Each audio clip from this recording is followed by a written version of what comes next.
8.4 માં આપણને કીધું છે એક સમતલ વિદ્યુત ચુંબકીય તરંગ z દિશામાં શૂન્યાવકાશમાં ગતિ કરે છે. તેમાં વિદ્યુત ક્ષેત્ર અને ચુંબકીય ક્ષેત્રના સદિશો વિશે તમે શું કહી શકો? તેની આવૃત્તિ 30 મેગાહર્ટ્ઝ હોય તો તેની તરંગ લંબાઈ કેટલી હશે? તો જો E ક્રોસ B બરાબર C કેપ, જ્યાં C કેપ બરાબર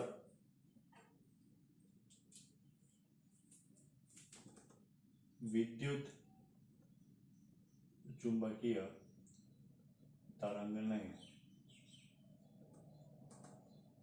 પ્રસરણની દિશા માનો એકમ સદિશ. બરાબર છે. અહીંયા આપણે ધન z દિશામાં કીધેલું છે એટલે એ થવાનો k કેપ. તો ધેરફોર E ક્રોસ B બરાબર C કેપ. તો ધેરફોર E ક્રોસ B બરાબર k કેપ પરથી શું હશે? તો જો I ક્રોસ J બરાબર k થાય, k કેપ પરથી સ્પષ્ટ છે કે E સદિશના દોલન x અક્ષ પર અને B સદિશના દોલન y અક્ષ પર થતા હશે. બરાબર. ચાલો હવે આપણને તરંગ લંબાઈ તો c બરાબર લેમ્બડા અપોન ન્યુ, આ થઈ ગયો 3 ઇન્ટુ આપણે 10⁸ આવૃત્તિ કેટલી આપણે છે 30 મેગો એટલે 3 ઇન્ટુ 10⁷ થાય, 30 મેગા, મેગાના 6 ને 30 નો 1 મીંડુ એટલે 10 મીટર.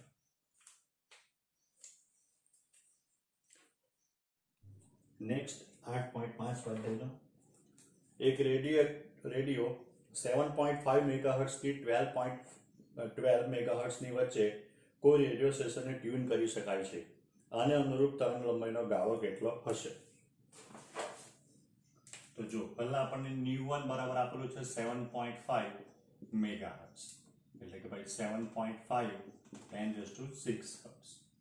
આપણે જોઈએ તરંગ લંબાઈ લેમ્બડા1 બરાબર c અપોન ન્યુ1. c એટલે 3 ઇન્ટુ 10⁸. ન્યુ1 7.5 ઇન્ટુ 10⁶. તો આને હું આવું કહી શકું 30 ઇન્ટુ 10⁸ 7 ને આ થઈ ગયું 7.5 ઇન્ટુ 10⁶ એટલે આ ચારે પગ છે એટલે 40 મીટર. બરાબર. ચાલો ત્યાર પછી ન્યુ2 બરાબર તો એ આપણને આવૃત્તિ આપેલી છે 12 મેગાહર્ટ્ઝ એટલે 12 ઇન્ટુ 10⁶ હર્ટ્ઝ. તો લેમ્બડા2 બરાબર ન્યુ 3 ઇન્ટુ 10⁸ ના છેદમાં 12 10⁶. આપણે કહી શકાય 300 ઇન્ટુ 10⁶ ડિવાઇડેડ બાય 12 એટલે 25 મીટર. તો ધેરફોર તરંગ લંબાઈનો ગાળો 25 આપણે કહી શકાય ભાઈ, હા બરાબર છે, 25 મીટરથી 40 મીટર હશે.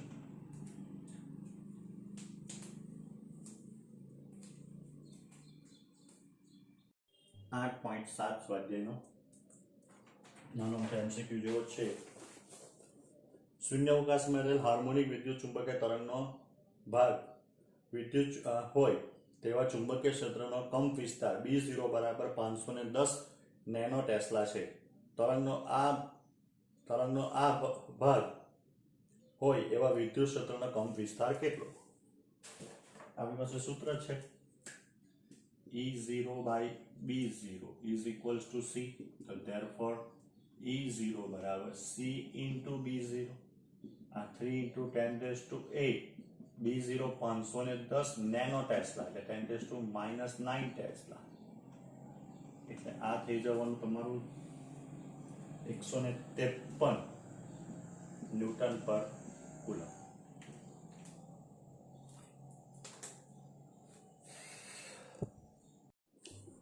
સ્વાધ્યાયનો 8.8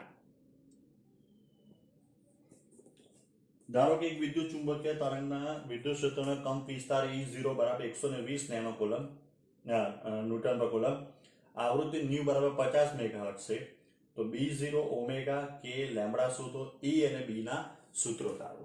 ચાલો ધીરે ધીરે કરીએ. તો પહેલા આપણને આપેલું છે E0 બરાબર 120 newton per coulomb.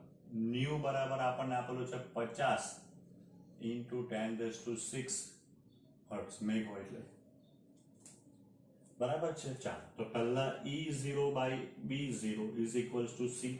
therefore B0 બરાબર E0 ના છેદમાં C.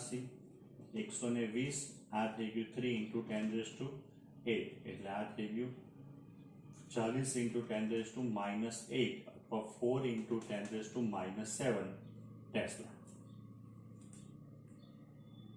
ચાલો આ એક મળી ગયું.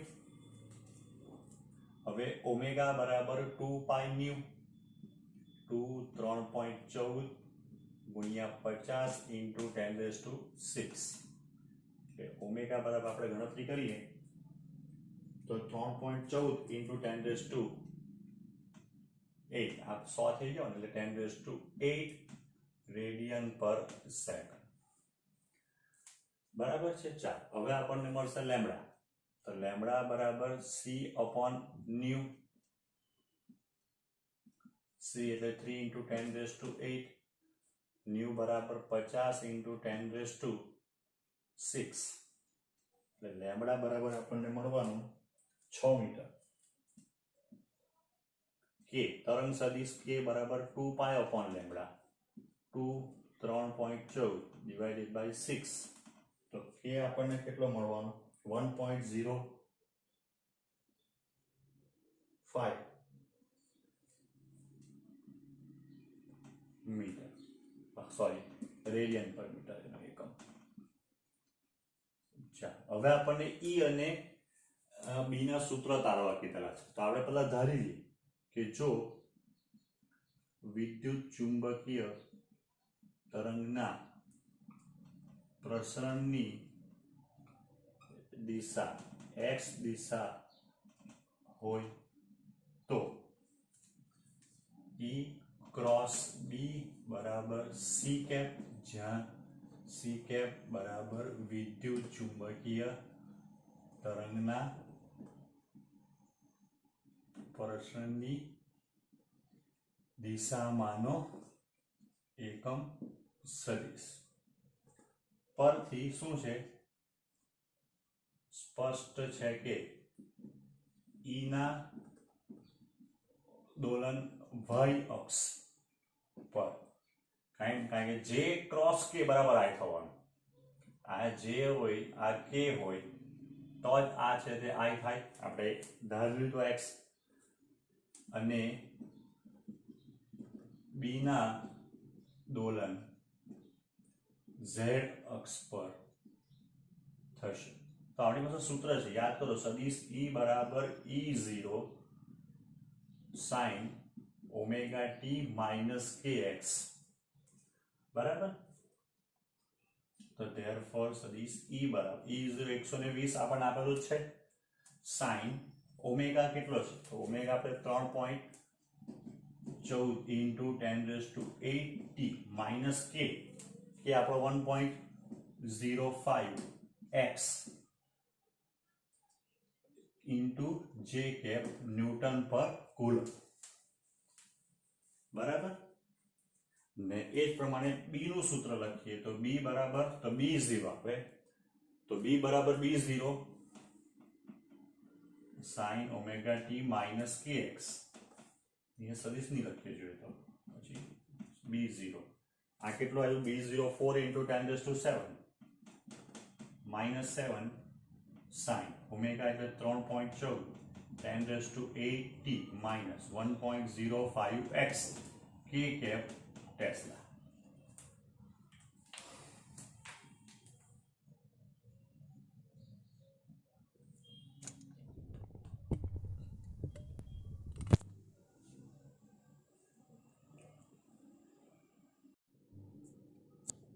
સ્વાધ્યાયનો 8.10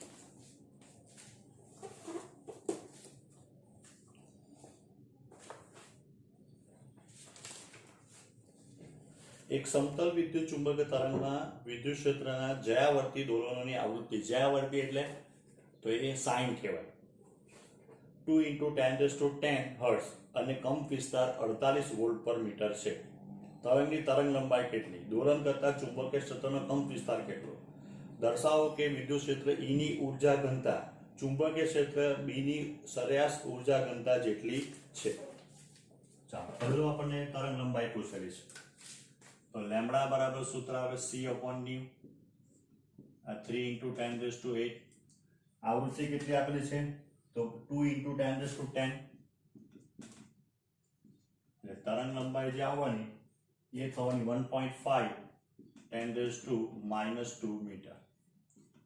E0/B0 is equals to C. Therefore ચુંબકીય ક્ષેત્રનો કંપ વિસ્તાર B0 બરાબર E0/C. E0 આપણને આપેલું છે 148 3 × 10⁸8 એટલે 16 16 × 10⁻⁸8 ટેસ્લા.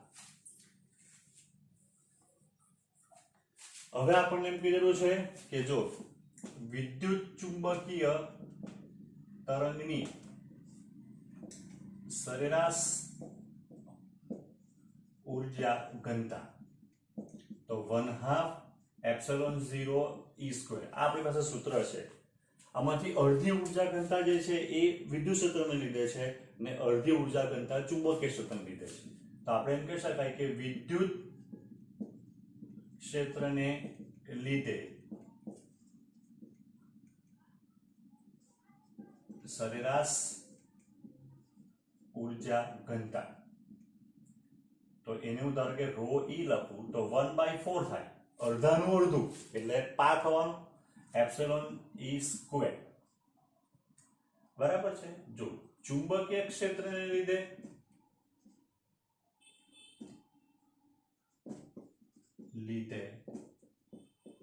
સરેરાશ ઉર્જા ઘનતા ρb બરાબર 1/4 B²/μ0. બરાબર છે. આવું સૂત્ર આવે. આ સાબિત કરવાનું છે આપણે 1/4 ε0 E². તો અત્યારે આપણે અહીંયા જે રીતના લખેલું છે તે પ્રમાણે જોવા જઈએ તો E/B is equals to C થાય. આ C² × B² થઈ ગયું 1/4 ε0.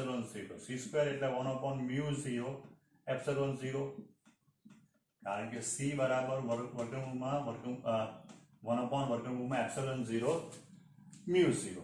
ε0 કેન્સલ બરાબર, તો આ થઈ ગયું B²/4μ0 is equals to ρb.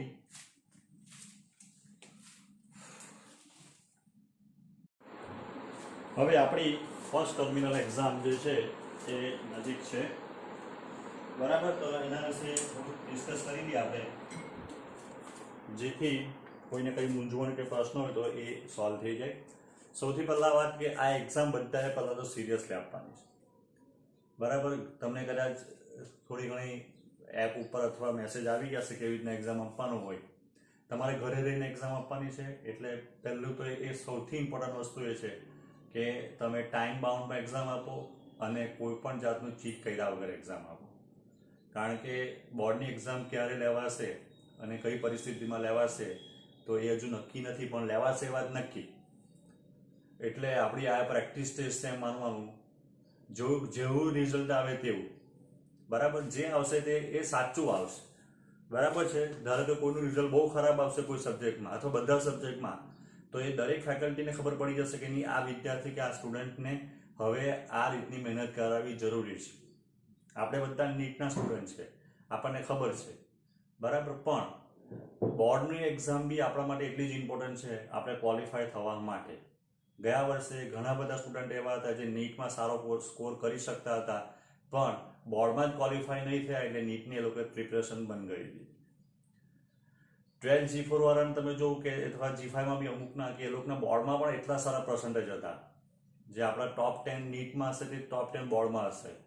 બરાબર, બીજા ક્લાસ જે બોર્ડના ક્લાસ છે એના કરતાં બી 12 G4 વાળું રિઝલ્ટ બહુ સરસ હતું. શાનું? બોર્ડનું. ફર્સ્ટ ઇન્ટરનલ ગણો, ફર્સ્ટ ટર્મિનલ ગણો, સેકન્ડ ટર્મિનલ, ઇવન બોર્ડમાં પણ. બરાબર છે. તો આપણે પણ એ જ જે છે આપણું જે પરંપરા કે આપણું જે છે ચાલુ રાખવાની છે અને બધાએ આ ટેસ્ટમાં પણ પરફેક્ટ મહેનત કરવાની છે. 2 પાર્ટમાં આપણી એક્ઝામ લેવાશે. આપણું ફિઝિક્સની વાત કરીએ તો આપણને ખબર છે જે ફિઝિક્સનું આપણું જે પેપર જે છે અથવા કોઈ બી પેપર, તો પાર્ટ એ અને પાર્ટ બી. તો પાર્ટ એ એટલે આપણને ખબર છે MCQ.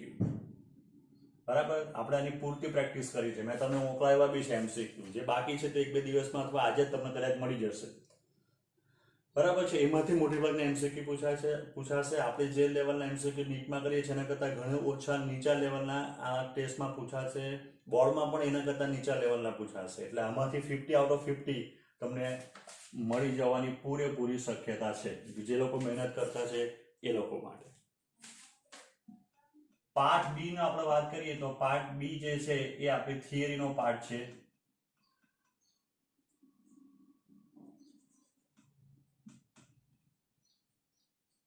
બરાબર છે. તો થિયરીની અંદર આપણને ખબર છે કે આની અંદર કયા કયા ક્વેશ્ચન આવશે, તો 2 માર્ક્સ, 3 માર્ક્સ અને 4 માર્ક્સ. હવે 2 માર્કમાં થિયરી પૂછાય, 3 માર્કમાં દાખલા પૂછાય અને 4 માર્કમાં બંને પૂછાય. એ કન્સેપ્ટ તદ્દન ખોટો છે. 2 માર્કમાં દાખલો નાનો બી આવી શકે, 3 માર્કમાં મોટી થિયરી પણ આવી શકે. એટલે આપણે એને હંમેશા 2 માર્ક્સ, 3 માર્ક્સ અને 4 માર્કમાં જ કમ્પેરિઝન કરીશું, આપણે વાત કરવાની.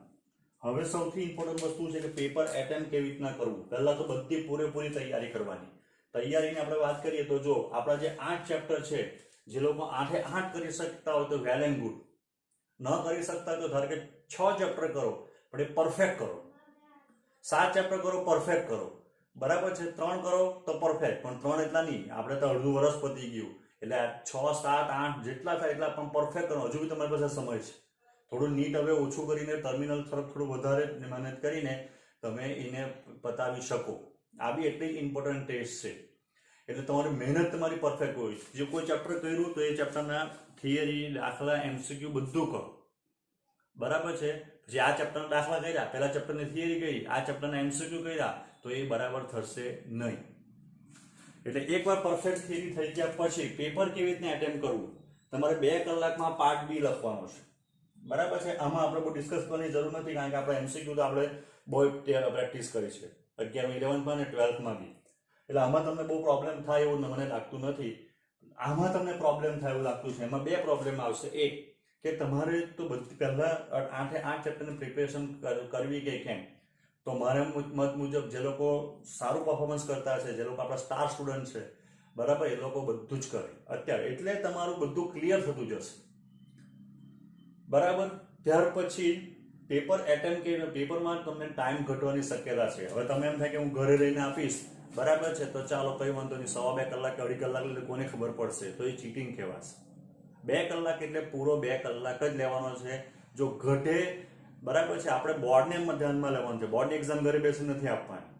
એટલે જે કંઈ પ્રોબ્લેમ હશે એ પ્રોબ્લેમ તમારા બહાર દેખાવા જોઈએ. જ્યારે હું પેપર ચેક કરીશ ત્યારે તમારા પેપર કોણે કાઢેલું છે શું એ ચિંતા કરશો નહીં. પેપર ફિઝિક્સ ડિપાર્ટમેન્ટમાંથી, ફિઝિક્સ ટીમમાંથી કોઈ પણ પેપર કાઢેલું હશે. બરાબર. તો પહેલા હવે પેપર એટેમ્પ કેવી રીતના કરવાનું કે જેથી તમારો ટાઈમ જે છે એ તમે બરાબર મેનેજ કરી શકો. તો જો ઘરેથી અથવા પેપર સ્ટાર્ટ કર્યા નક્કી નહીં કરવાનું પહેલા 2 લખીશું, પહેલા 3 નો લખીશું, પહેલા 4 નો લખીશ.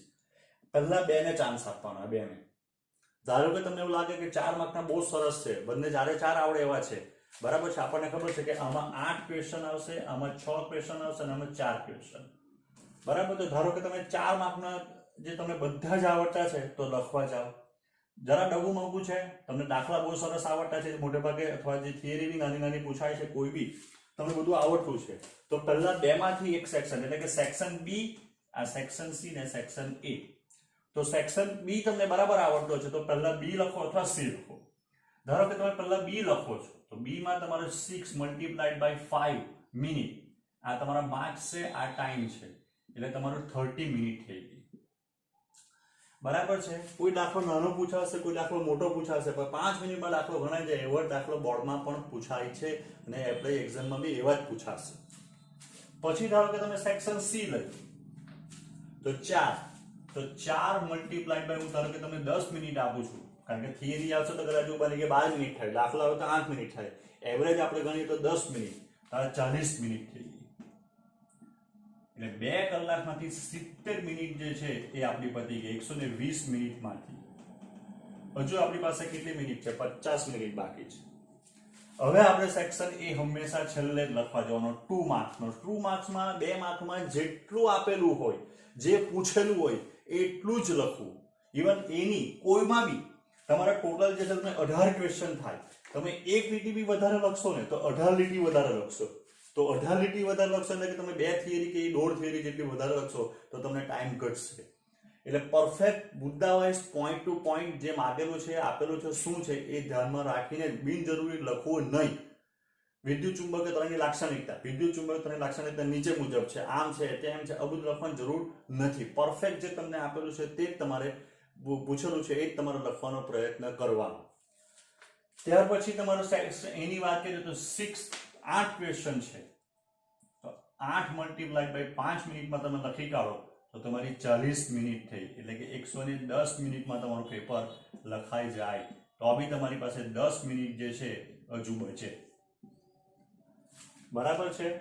હવે તમે હજુ સમય ક્યાં બચાવી શકો? અહીંયાથી તમે ધારો કે 5 મિનિટ બચાવી, અહીંથી તમે 3 મિનિટ બચાવી, અહીંથી તમે બીજી 2 મિનિટ બચાવી, તો તમને 10 થી 15 મિનિટ તમારી બચે છેલ્લે. અને 10 મિનિટ તો તમારી છેલ્લે બચવી જ જોઈએ. જેની પરફેક્ટ તૈયારી છે, રાઇટિંગ પ્રેક્ટિસ સારી છે, એ લોકોને આ બચશે ને બચે. જો તમારી બચી ગઈ તો તમારે શું કરવાનું છેલ્લે? તો તમારું પેપર તમારે જાતે પહેલા એકવાર ચેક કરી લેવાનું. એમાં શું ચેક કરવાનું? આકૃતિ બરાબર છે, આકૃતિ બરાબર દોરેલી છે, નામ નિર્દેશન બરાબર થયેલું છે, કોઈ વ્યાખ્યા કે નિયમ પૂછેલો હોય તો એ બરાબર જોઈ જવાનો. દાખલા હશે, દાખલામાં સૂત્રમાં દાખલામાં કોઈ જગ્યાએ સદિશનું ચિહ્ન આવે તો સદિશનું ચિહ્ન, એનો એકમ બરાબર લખાયેલો છે કે, આ બધું તમારે ચેક કરી જવાનું. આ બધી તમારી સિલી મિસ્ટેક જે છે એ તમે જાતે દૂર કરી શકશો તો તમે 10 to 100 તરફ જશો. બરાબર. એટલે આપણો ટાર્ગેટ 100 નો જ હોવો જોઈએ હંમેશા, પછી જે માર્ક્સ આવે તે. એટલે આ રીતના તમે જે છે એ પૂરેપૂરી તૈયારી કરી શકો. આપણે બધું મટીરિયલ નવું પ્રોવાઈડ કરેલું છે, એ બધું બરાબર જ છે, એ જ વાંચવાનું છે, એમાંથી જ પૂછાશે. ગયા વર્ષથી બધા સ્ટુડન્ટે એ મટીરિયલ રિફર કરેલું છે અને બધાના ઘણા સારા માર્ક્સ આવેલા છે. હવે જે કંઈ તમારી બાકી છે એ બને એટલું જલ્દી તમને આપવાનો પ્રયત્ન કરીશ કે જે તમે તૈયારી કરી શકો. જે કંઈ તમને હજુ ઘટતું કે કંઈ પણ તમને તકલીફ હોય, તમને ખબર જ છે તમારે શું કરવાનું છે, બને એટલો જલ્દી મારો કોન્ટેક્ટ તમારે કરી લેવો. તમને એવું લાગતું છે કે મારી પ્રિપેરેશન તો બહુ બરાબર નથી થતી, તમને ડર જેવો લાગતો છે, તો તમે કોઈ પણ ફેકલ્ટીને ફોન કરીને તમારું કાઉન્સેલિંગ કરાવી શકો. મમ્મી પપ્પાને સાથે રાખીને તમે વિડીયો કોલ પણ કરી શકો કે જેથી તમારું હજુ છે તમારો કોન્ફિડન્સ બુસ્ટઅપ થાય. છેલ્લે બીજી એક જ વાત, એક્ઝામ આપવાની છે, બહુ પરફેક્ટ રીતે આપવાની છે, કોઈ પણ જાતનું ચીટ કર્યા સિવાય આપવાની છે. કારણ કે આની અંદર જે તમારું રિઝલ્ટ આવશે એના પરથી જ્યારે સ્કૂલ ચાલુ થાય ત્યારે પછી એનાલિસિસ થશે, નહીં આનું આટલું તૈયાર થઈ ગયું છે, આનું આટલું બાકી છે. બરાબર છે. આપણા માટે, મારા માટે ને સ્કૂલ માટે કે મેનેજમેન્ટ માટે તમને બધાને ખબર છે કે એક સ્ટુડન્ટ એટલો જ મહત્વનો છે. એટલે દરેક જણ જે છે પોતાની ઘરે બેસીને જ્યારે ટેસ્ટ આપશે ત્યારે પરફેક્ટ તૈયારી કરીને આપશે, કોઈ પણ જાતનું ચીટ કર્યા વગર આપશે. બરાબર. ઘણા બધાનો મને પર વિશ્વાસ છે કે આપવાના છે, ઘણાની બધા જ એવી રીતના એક્ઝામ આપશે. બરાબર. અને ત્યાર પછી આપણે એક્ઝામ પૂરી થયા પછી તમારું રિઝલ્ટ બધાને સારું મળે, તમારી એક્ઝામ સારી જાય, એટલા માટે તમને બધાને બેસ્ટ ઓફ લક.